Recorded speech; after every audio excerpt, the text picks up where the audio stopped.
Hello UNL freshmen. Today we're going to talk about your academics because nothing says welcome to college like failing your first test. If you follow these steps, I guarantee you'll be able to get an A in any class. The first step you have to do is actually going to class.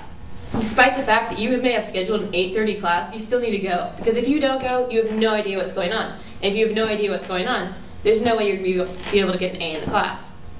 When you go to class, you need to stay focused.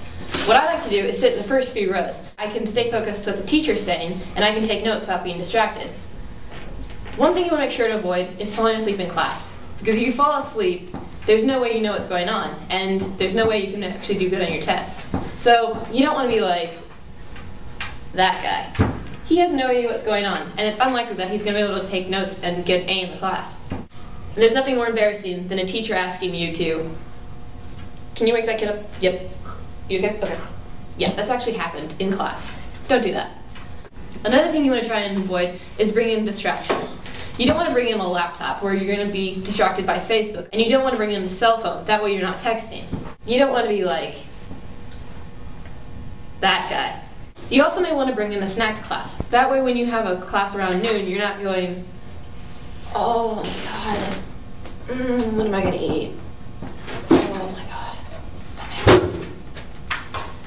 That way you'll be able to stay focused on class. Another thing you want to do is actually take notes. I like to bring in a spiral-bound notebook.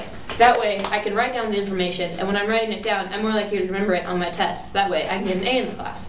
So in review, half the battle is actually going to class. Half the battle is actually staying focused in class, and the other half is actually getting a good night's sleep.